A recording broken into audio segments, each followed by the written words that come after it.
So let's look at this in the right perspective, right? There are things that we can learn from YouTube, but the question is, can we master the skill? Hey everyone, welcome to another video in the 3 minutes video series where we answer most frequently asked questions about stock market. Let's pick the question for today. And let's do this one. Can I just learn investing from YouTube or Google for the matter of fact? Yep. So some of you might think, I'm sure I can get some of this knowledge free online and get started, right? Just watch from YouTube. That's only half true, all right? So there are a lot of legit knowledge that you can find in YouTube, and a lot of them are actually very advanced stuff. That is if you know how to find it, and that is a big if. So let's look at this in the right perspective, right? There are things that we can learn from YouTube, but the question is, can we master the skill?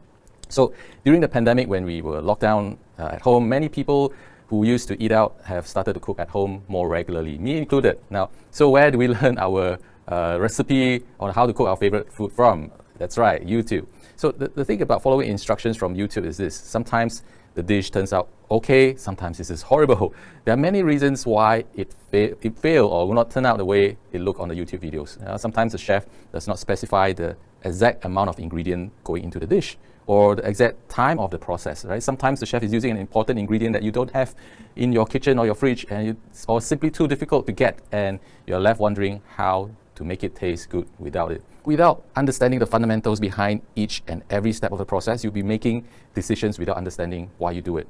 And that is the reason why most people cannot get consistent results. That is why when you ask most people who are playing in the stock market about their results, they will typically say something like, yeah, I win some, I lose some, but what they are really saying is, I'm losing money, right? So while cooking can be a hobby to some people, you cannot take up stock market as a hobby, because if you do, it will cost you money instead of earning you money. So you have two choices here. One is to give your money to the professionals to invest for you and pay them the fees for doing so with very limited control over the results. Or you can invest in your own education, right? Take the time to learn to do it like professionals and empower yourself to get professional level type of results. In other words, be your own investment manager. So investing and trading is something that you must learn by investing time and effort, building good, solid foundation if you want long-term success, right? That's why the Beyond Insights Versatile Traders program, for example, will take about 3 months in total to complete. And the learning process still continue after you complete the program and start trading, because the coaches will still continue to support you after you graduate. And that's how mastery is attained, isn't it? So the only question you have to ask yourself is, how important is financial independence to you? How important it is to empower yourself to do it yourself? Is it worth the time to educate yourself properly? So finally, the answer to the question, can you learn investing or trading from YouTube? The answer is no, unless you are already an expert. All right, thank you for watching, and see you in the next video.